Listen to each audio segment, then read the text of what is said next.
আসসালামু আলাইকুম রহমতুল্লাহ। আশা করি তোমরা ভালো আছো। আজকে তোমাদেরকে আমি শিখাবো কমপ্লিটিং সেন্টেন্সের আমার পার্সোনাল একটা শিট আছে, সেই শিট থেকে আহ, চেষ্টা করব শিটটি শেষ করার। 1 থেকে 27টা রুলস আছে এখানে। আশা করি তোমরা এখান থেকে উপকৃত হতে পারবে। এটা হচ্ছে এসএসসি এবং এইচএসসি সবার জন্য, এসএসসি প্লাস এইচএসসি। একটা জিনিস খেয়াল রাখবা, যদি তোমরা এই 27টা রুলস ভালোভাবে শিখতে পারো তাহলে তোমাদের খুবই ভালো হবে। এমনকি রুলস শিখতে গেলে তোমাদের বেসিক টেন্স লাগবে। তারপরও আমরা শুরু করি 1 নাম্বার থেকে। যাদের টেন্স ক্লিয়ার তারা কমপ্লিটলি ইজিলি বুঝতে পারবা আশা করতেছি। 1 নাম্বার রুলস হচ্ছে অ্যাজ ইফ, অ্যাজ দ। এটার মানে হচ্ছে তোমরা জানো, অ্যাজ ইফ অ্যাজ দ্য মানে হচ্ছে যেন। এখন একটা রুলস লিখি, হি হি প্রিটেন্ডস অ্যাজ ইফ। এবার তোমরা বলতে পারো স্যার প্রিটেন্ডস মানে কি? প্রিটেন্ড মানে ভান করা। সে এমন ভান করে অ্যাজ ইফ যেন হি, এটা তোমার গ্যাপ দেয়া থাকলো। তুমি লিখবা হি নিউ এভরিথিং। সে এমন একটা ভান করে যেন সে সব জানে। He knew everything. আবার তুমি খেয়াল করো যে এটা দুইটা রুলস, এটা এক্সাম্পল 1 এবং example 2। He pretended, as if. He এখানে কি হতে পারে? তোমরা খেয়াল রাখবা যে এই পাশে যদি সাবজেক্ট প্লাস ভি1 হয়, এটা ভি1 আর এটা হচ্ছে ভি2। যদি এটা সাবজেক্ট প্লাস ভি1 মানে প্রেজেন্ট ইনডেফিনিট হয়, এটা হবে পাস্ট ইনডেফিনিট, এবং এটা পাস্ট ইনডেফিনিট হলে এটা হবে পাস্ট পারফেক্ট। সেক্ষেত্রে এখানে হবে হি হ্যাড নোন এভরিথিং। তোমরা এটা মনে হয় বুঝতে পারছো। যেমন এটা হচ্ছে সাবজেক্ট, এটা হচ্ছে ভি2, আর এটা সাবজেক্ট, এটা হ্যাড, এটা হচ্ছে ভি3। দ্যাট মিনস এটা হচ্ছে পাস্ট পারফেক্ট। তাহলে এটা তোমরা একটু মিলাই নিবা যে ঠিকঠাক হচ্ছে কিনা। 2 নাম্বার দেখো। 2 নাম্বারের রুলস হচ্ছে সিন্সের একটা রুলস আছে যেটা প্রতিবার পরীক্ষাতে আসে, বেশিরভাগ সময় আসে। সেটা হচ্ছে, মনে করো যে it is many years since. তোমরা বুঝতে পারতেছো, it is many years since. দেখো it is many years since, এটা হচ্ছে সাবজেক্ট প্লাস প্রেজেন্ট। একটা জিনিস মনে রাখবা, 1 আর 2 নাম্বার রুলস হচ্ছে সেম রুলস। প্রেজেন্ট ইনডিফিনিট হলে পাস্ট ইনডিফিনিট, আর পাস্ট ইনডিফিনিট হলে পাস্ট পারফেক্ট। তাহলে it is many years since, তাহলে কি হবে? We met last. আবার দেখো যদি হতো এখানে ইজের জায়গায় ইজ তো হচ্ছে ভি1, আর যদি ওয়াজ হতো ইট ওয়াজ মেনি ইয়ার্স সিন্স, তাহলে এখানে কি হতো? এখানে হতো উই হ্যাড মেট লাস্ট। তার মানে আমরা তার সাথে লাস্টের সাক্ষাৎ করেছিলাম। এই যে সিন্সের রুলসটা এবং অ্যাজ ইফ এর রুলস, দুইটা রুলসই প্রায় সেম। কোন দিক থেকে সেম? মিনিং সেম না হলেও ফরম্যাট এবং স্ট্রাকচারে সেম। প্রেজেন্ট ইনডিফিনিট হলে পাস্ট ইনডিফিনিট এবং পাস্ট ইনডিফিনিট হলে পাস্ট পারফেক্ট। এখানেও প্রেজেন্ট ইনডিফিনিট হলে পাস্ট ইনডিফিনিট, পাস্ট ইনডিফিনিট হলে পাস্ট পারফেক্ট। এখন আমরা 3 নাম্বার রুলসে চলে যাব। যেহেতু 1 2 শেখা শেষ, এখন 3-এ চলে যাব। 3 নাম্বারটা হচ্ছে, তোমরা একটু খেয়াল রাখো, 3 নাম্বারটা হচ্ছে সো দ্যাট। 3 নাম্বারটা হচ্ছে সো দ্যাট। সো দ্যাট মানে তোমরা জানো, সো দ্যাট মানে হচ্ছে যাতে। সো দ্যাট মানে কি? যাতে। তাহলে আমরা এখানে দেখি যে হি স্টাডিজ মোর। আমরা লিখে দিলাম হি স্টাডিজ মোর, সে বেশি পড়াশোনা করে। সো দ্যাট, যাতে। দ্যাট এখানে কি হতে পারে? He studies more so that he can get more marks. More marks. একটা জিনিস খেয়াল করে দেখো, এখানে প্রেজেন্ট ইনডিফিনিট হয়েছে, এটা হচ্ছে এখানে সাবজেক্ট প্লাস ক্যান বসছে। তাহলে পাঁচটা কি হবে? তোমরা একটু কমেন্টে লেখো যে পাঁচটা কি হবে। এখানে দেখো হি স্টাডিড মোর সো দ্যাট, এখানে হবে জাস্ট এটা subject plus can plus V1 ছিল, আর এটা হবে সাবজেক্ট প্লাস কুড। তাহলে আমরা বুঝতে পারতেছি যদি হচ্ছে প্রেজেন্ট ইনডিফিনিট হয় তাহলে পাস্ট ইনডিফিনিট মানে subject plus can plus V1 হবে, আর যদি পাস্ট ইনডিফিনিট হয় তাহলে সাবজেক্ট প্লাস, এখানে subject plus could plus V1 হবে। সেম সব লিখলাম, শুধু হচ্ছে রুলসে এখানে ক্যান আর এখানে হচ্ছে কুড। প্রেজেন্ট হলে ক্যান বসবে এবং পাস্ট হলে কি বসবে, কুড বসবে। এটাই হচ্ছে তোমাদের রুলস এর ভেরিয়েশন। এখন দেখো 4 নাম্বার 3 আর 4, আমরা যেমন বলছিলাম যে 1 আর 2 নাম্বার রুলস এর ফরম্যাটটা সেম, ঠিক তেমনি 3 আর 4 এর ফরম্যাটটা কিছুটা সেম। যেমন কোন দিক থেকে সেম, এখানে যেমন ক্যান থাকলে মানে প্রেজেন্ট হইলে ক্যান, পাস্ট হলে কুড, ওখানেও সেম। যেমন so dot dot that, so dot dot that মানে কি এতই ডট ডট জে, এতই ডট ডট জে। যেমন he is so weak that, এখানে দেখতেছো সো আছে, দ্যাট আছে, আর এটা হচ্ছে গ্যাপ দিল। তাহলে তোমরা কি লিখতে পারো যে সে হয় এতই দুর্বল যে, হি ক্যান নট ওয়াক, সে হাঁটতে পারে না, হি ক্যান নট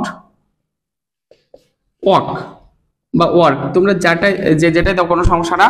আর যদি এখানে ইজের পরিবর্তে যদি এখানে ওয়াজ হতো, যদি ওয়াজ হতো তাহলে কি হতো, so so weak that he could not walk, he could not walk। একটা জিনিস চিন্তা করো, এখানে এই 3 নাম্বার এবং 4 নাম্বার মধ্যে কোনো মিল খুঁজে পাচ্ছ কিনা, কিংবা প্রবলেম হচ্ছে কিনা, কোনো বুঝতে সমস্যা হচ্ছে কিনা? সমস্যা হলে অবশ্যই কমেন্টে জানাবা, আমি তোমাদেরকে বোঝানোর জন্য চেষ্টা করব। দেখো 1 2 শেষ, 3 4 শেষ, এখানে 3 4 এর মধ্যে মিল আছে, 1 আর 2 এর মধ্যে মিল আছে। এখন আমরা চলে যাব নাম্বার 5, কারণ আমাদের রুলস এখনো অনেক বাকি, আমরা চেষ্টা করব এক ভিডিওতে সম্পূর্ণ রুলসটা শেষ করার। 5 নাম্বারটা দেখো, লেস্ট। লেস্ট মানে তোমরা সবাই শুনেছো, লেস্ট মানে হচ্ছে পিছে কিছু ভয় কাজ করবে, পিছে কিছু ভয়। জিনিসটা কি, তোমরা অনেক সময় দেখো না যে কেউ বলে এই দ্রুত হাঁট, তা নাহলে ট্রেনটা মিস করবি, এই দ্রুত স্কুলে যা, তা না হলে কি ক্লাসটা মিস হবে, তা নাহলে তুই বেশি করে পড়, তা নাহলে তুই ফেল করবি।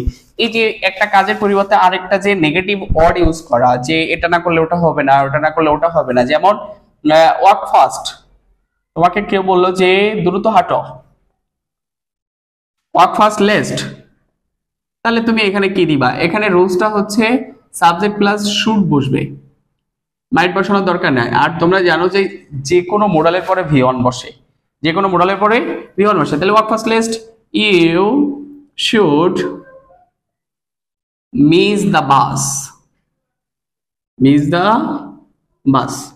আবার যদি এখানে হতো hurry up list, hurry up মানে কি তোমরা বলো তো, হারি আপ মানে কি? Hurry up list, hurry up মানে দ্রুত করা, দ্রুত করো, তা নাহলে তুমি সেমটা বসাই দিলা, সেম রুলস।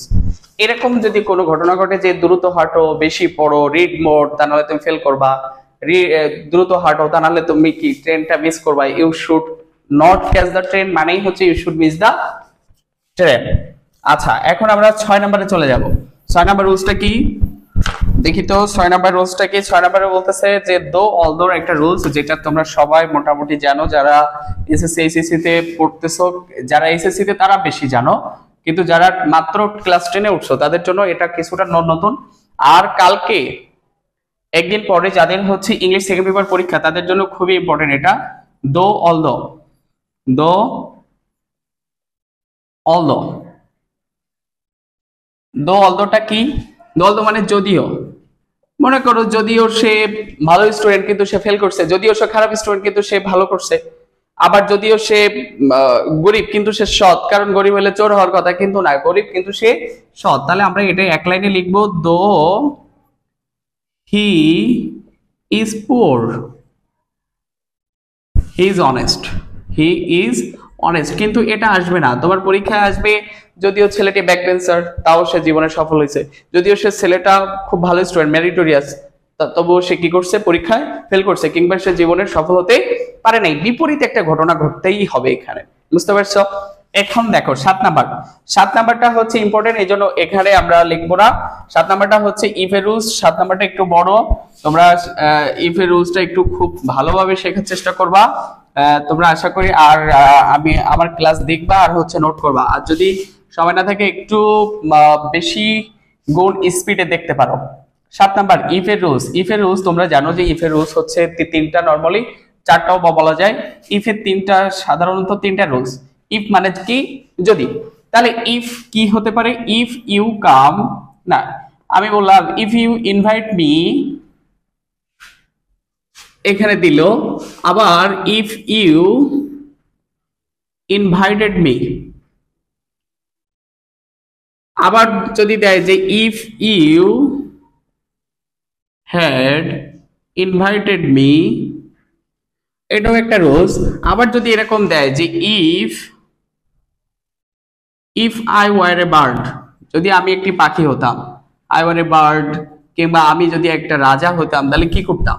এই যে চারটা রুলস বেসিক, এই চারটা রুলস তোমরা যদি শিখতে পারো, এটা আসলে রুলস অনুযায়ী আমি তোমাদের শেখাচ্ছি না, আমি প্রত্যেকটা রুলস শেখাবো হচ্ছে এক্সাম্পল অনুযায়ী। মনে রাখবা যে এক্সাম্পল দিয়ে শিখলে তোমাদের একটু মনে থাকার মানে লাস্টিং করবে বেশি, মনে থাকবে বেশি দিন।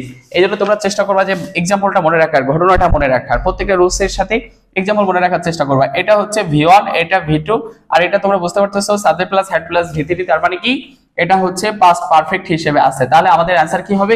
If you invite me I will attend, I will attend, আমি জয়েন করব, কিংবা আই উইল কাম, যদি তুমি আমাকে ইনভাইট করো আমি আসব, আর যদি না করো আমি আসবো না।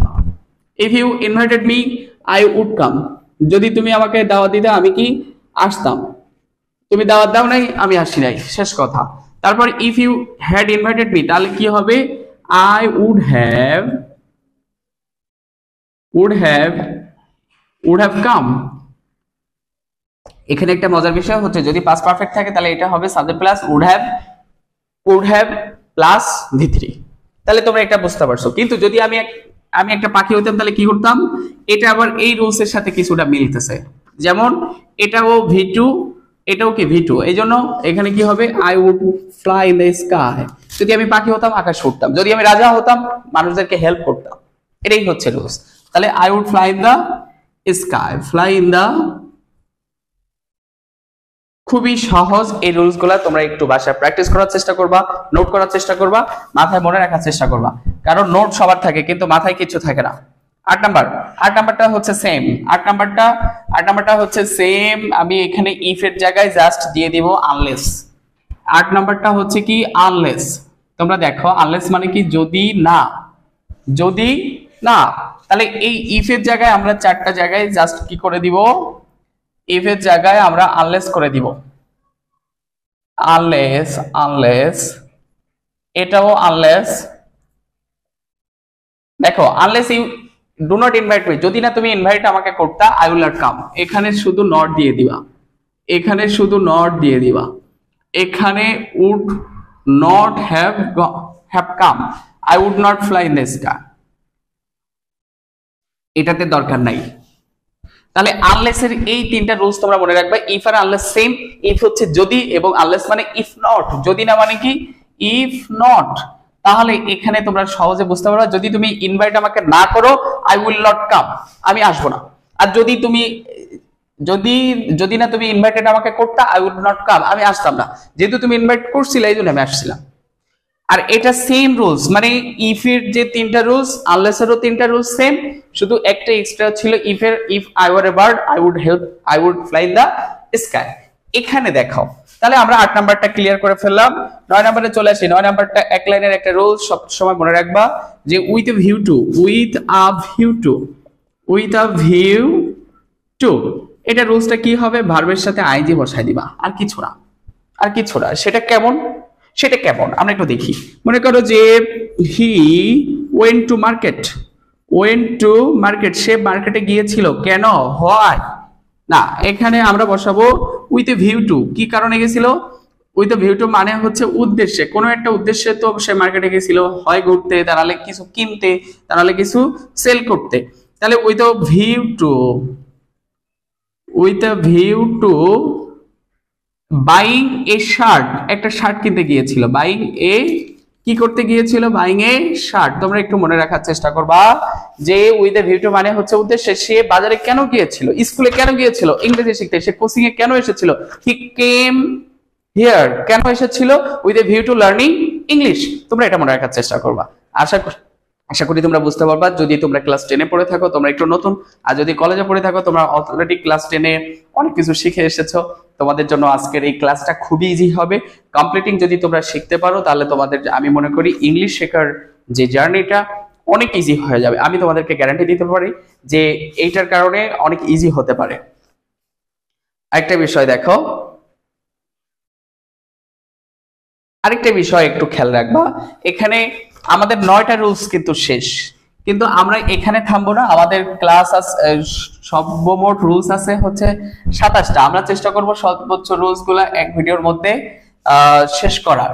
এখন 10 নম্বর রুলসটা কি? 10 নম্বর রুলসটা তোমাদের সবার পরিচিত এবং সব থেকে ইম্পর্টেন্ট গুলার পাশে একটু ভেবে দিয়ে নাও, এটা বারবার আসে 1 থেকে 10 প্রত্যেকটা ইম্পর্টেন্ট, আর বাকিগুলা থেকে একটু কম ইম্পর্টেন্ট গুলো আমি তোমাদেরকে দেখাই দিব। It is high time, it is high time, high time. আমার হাতের লেখা নিয়ে তোমাদের যদি কোনো সমস্যা থাকে কমেন্টে জানাবা যে হাতের লেখা বাজে না খারাপ, বুঝতে পারছো? হাতের লেখা বাজে না খারাপ তোমরা একটু কমেন্টে জানাবা। ইট ইজ হাই টাইম এর পরে রুলসটা কি? ইট ইজ হাই টাইমের পরে কি বসে? এটাই রুলস, এটাই ইট ইজ হাই টাইম মানে এটাই উপযুক্ত সময়। কিন্তু এটার পরে কি বসবে মনে রাখবা, ইট ইজ হাই টাইমের পরে একটা কি বসবে? সাবজেক্ট প্লাস V2 বসাতেই হবে, মাস্ট বসাতে হবে। যদি কোনো প্রবলেম হয় ইট ইজ হাই টাইম, যদি করাপশন নিয়ে কথা বলে তাহলে বলবা যে উই সলভ দিস প্রবলেম, যদি যৌতুক নিয়ে কথা বলে we solve this problem, smoking নিয়ে কথা বলে we changed the bad habit, তাহলে it is high time we changed কি হবে? উই সলভ দিস প্রবলেম, আবার we changed our bad habit, যে কোনো একটা দিতে পারো। Changed our bad habit, bad habit, আবার দিতে পারো উই সলভ দিস প্রবলেম, এই প্রবলেমটা সমাধান করার এটাই উপযুক্ত সময়, উই সলভ দিস প্রবলেম। তোমরা বুঝতে পারছো যে ইট ইজ হাই টাইম হচ্ছে সব থেকে গুরুত্বপূর্ণ জিনিসের মধ্যে একটা, রুলসের মধ্যে একটা, কিন্তু এটা আবার বারবার আসে আর এটাতে তোমরা কনফিউজড হয়ে যাও, অ্যাডমিশনের সময় আসে। সো তোমরা এটা মনে রাখবা, যে এটা মনে রাখার চেষ্টা করবা, এটা মুখস্থ রাখার চেষ্টা করবা, এটা প্র্যাকটিস করার চেষ্টা করবা। তারপর হচ্ছে দেখো, ইট ইজ হাই টাইম মানে কি? তাহলে এটাই উপযুক্ত সময় কি করার? We changed our bad habit, change করার এটাই উপযুক্ত সময়। উই সলভ দিস প্রবলেম, এই প্রবলেম সলভ করার এটাই উপযুক্ত সময়। এখন আমরা 11 নম্বরে চলে যাব। 11 নম্বরে কি বলতেছে? 11 নম্বরে দেখো কি বলতেছে। 11 নাম্বার হচ্ছে হয়েল। একটা জিনিস মনে রাখবা, হয়েল মানে হচ্ছে যখন, কিন্তু এটার একটা স্পেসিফিক দুইটা রুলস আছে, কিন্তু একটা রুলস সব থেকে গুরুত্বপূর্ণ, সেটা হচ্ছে while plus past continuous tense বসে। কি বসে? Past continuous. এটা তোমরা মনে রাখার চেষ্টা করবা, তাহলে তোমাদের জন্য ইজি হয়ে যাবে। মনে করো যে my father came, my father, বাবা এসেছিল, বাসায় এসেছিল, মাই ফাদার কেম হয়েল, তখন আমরা কি করতেছিলাম? হয়েল যখন আমরা টিভি দেখতেছিলাম, যখন আমরা ঘুমাচ্ছিলাম, যখন আমরা খেলা করতেছিলাম, তখন বাবা বাসায় এসেছিল। হয় তাহলে হয়েল উই ওয়ার, যেহেতু পাস্ট কন্টিনিউয়াস তাহলে উই ওয়াজ কিংবা ওয়ার বসবে, তাহলে উই ওয়ার স্লিপিং, যখন আমরা ঘুমাচ্ছিলাম তখন বাবা বাসায় এসেছিল, কিংবা বলতে পারো যে my father came while we were watching TV, কিংবা আই ওয়াজ ওয়াচিং টেলিভিশন। তোমরা এটা বলতে পারো। মেন কথা হচ্ছে সাবজেক্ট প্লাস ওয়াজার প্লাস ভার্বের সাথে আইএনজি বসাতেই হবে, কারণ আমি উপরে লিখে দিছি যে হয়েলের পরে, হয়েল মানে হচ্ছে যখন, এবং হয়েলের রুলস হচ্ছে হয়েলের পরে একটা পাস্ট কন্টিনিউয়াস টেন্স বসে মিনিংফুল করতেই হবে। কমপ্লিটিং এর নিয়মটা কি? যে একটা গ্যাপ থাকবে, সেই গ্যাপে তোমাকে এমন কিছু বসাতে হবে, এমন কিছু জিনিস বসাতে হবে যেটা দিয়ে তোমার সেন্টেন্সটা মিনিংফুল হবে। অবশ্যই মিনিংফুল হতে হবে, তা নাহলে তুমি নাম্বার পাবে না। You will get only 0, double 0 পাইতে পারো। স্যার যদি খুশি হয় 0 আরো 2টা বাড়িয়ে দিতে পারে, আমার কোনো আপত্তি নেই, কারণ তোমরা পড়লে ভালো মার্ক পাবা, না পড়লে খারাপ করবা, এটাই হচ্ছে নিয়ম। 12 নাম্বার হচ্ছে ইন স্পাইট অফ। এবার বলতে পারো স্যার আপনি এটা কোত্থেকে করাচ্ছেন, কোন বই থেকে করাচ্ছেন? নো, আমার একটা শীট আছে পার্সোনাল, সেই শীট থেকে সিরিয়ালি করাচ্ছি। ইন স্পাইট অফ আর ডিসপাইট এটা থাকলে এটার মানেটা কি? এটা মানেটা তোমরা সবাই জানো, ডিসপাইট আর ডিসপাইট অফ মানে হচ্ছে সত্ত্বেও। এই সত্ত্বেও জিনিসটা কি?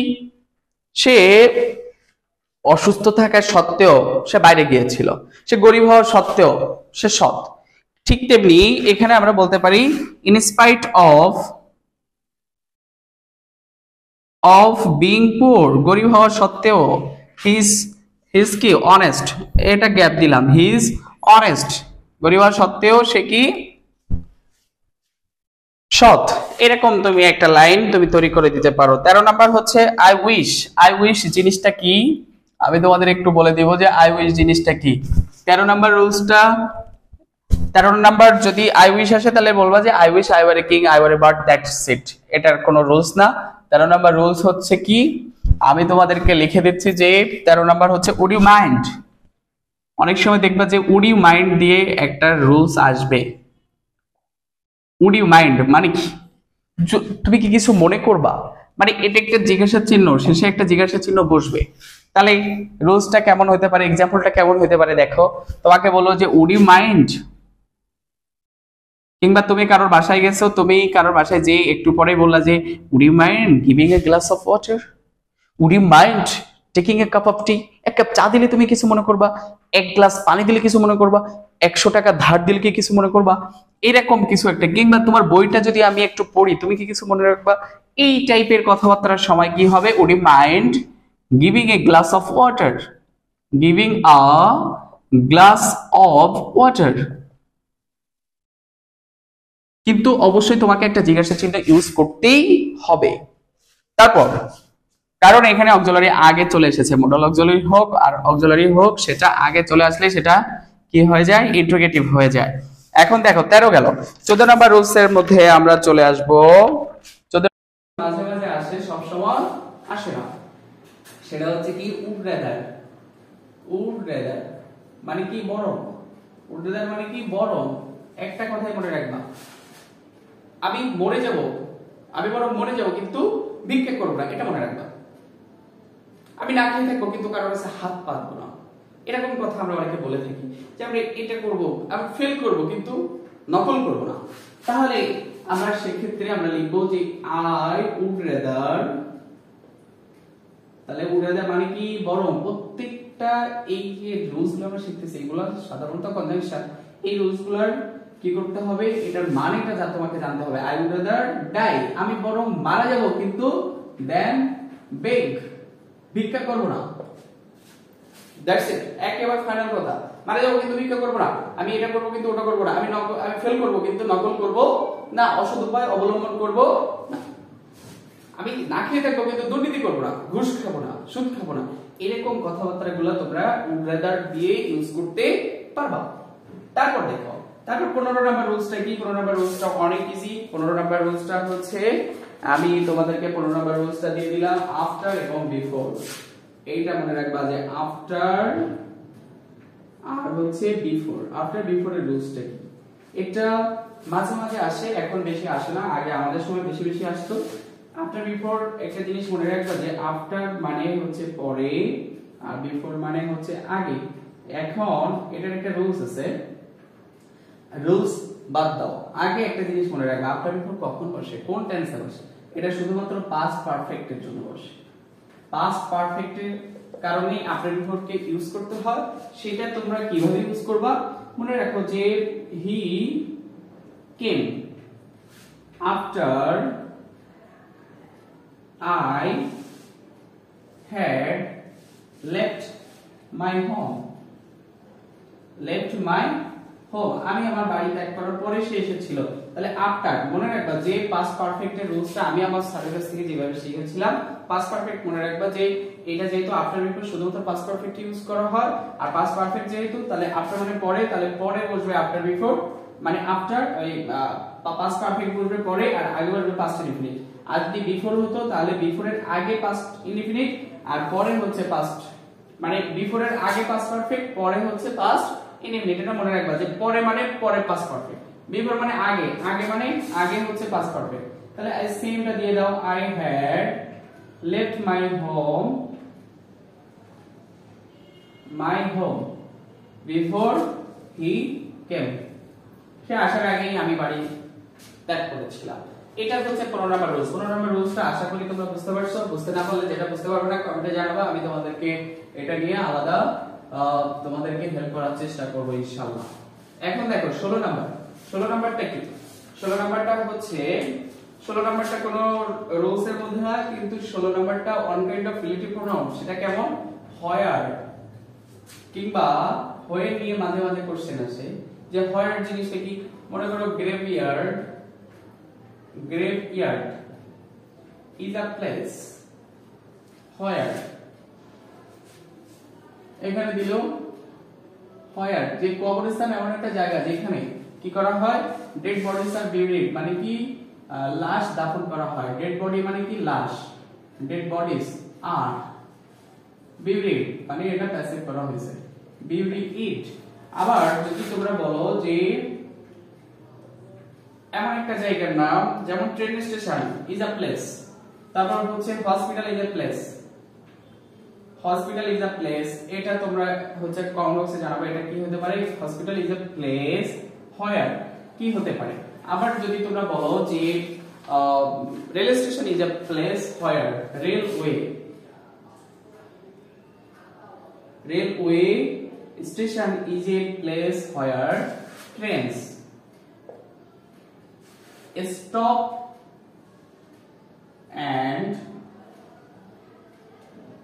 go থামে এবং চলে যায় আসা যাওয়া করে কিংবা টেক প্যাসেঞ্জার্স স্টপস থামে এবং টেক প্যাসেঞ্জার্স তার প্যাসেঞ্জার নিয়ে চলে যায় এটা হচ্ছে তোমার নেক্সট লাইন তাহলে এটা হচ্ছে তোমার অ্যানসার আরেকটা কোশ্চেন হচ্ছে যেহেতু হোয়েন দিয়ে ফেলছি ওখানে তাহলে 1971 ইজ দ্য ইয়ার হোয়েন কি হতে পারে উই অ্যাচিভড আওয়ার ইন্ডিপেন্ডেন্স আমরা স্বাধীনতা অর্জন করেছিলাম উই অ্যাচিভড ইন্ডিপেন্ডেন্স আমরা স্বাধীনতা অর্জন করেছিলাম 71 সাল একটা সময় যখন আমরা স্বাধীনতা অর্জন করেছিলাম এটা হচ্ছে এ পর্যন্ত তোমরা যদি নেক্সট ভিডিও চাও কিংবা এই ভিডিওতে যদি আমরা শেষ করতে চাই তাহলে কি করতে হবে এখানে আমরা 16টা রুলস আমরা লিখে দিছি 17 নাম্বার রুলস 17 নম্বরে চলে যেতে হবে ননসোনার আর আমি চাই যে তোমাদের আরেকটা ক্লাস হোক কিংবা যদি ইম্পর্টেন্ট চাও তাহলে এই ভিডিওতে 16টা থাক বাকিগুলা হচ্ছে আরেকটা ভিডিওতে শেষ করব ইনশাআল্লাহ এটা হচ্ছে পার্ট 1 ক্লাস তোমরা যদি নেক্সট মানে বাকি ক্লাসটা করতে চাইলে পরের ভিডিওতে পেয়ে যাবে ইনশাআল্লাহ থ্যাঙ্কস অল মাই স্টুডেন্টস একটা জিনিস মনে রাখবা ডোন্ট বি হতাশ জাস্ট ডোন্ট বি হতাশ তোমরা আমার জন্য দোয়া করবা ভালো থাকবা সুস্থ থাকবা আবার দেখা হবে আল্লাহ হাফেজ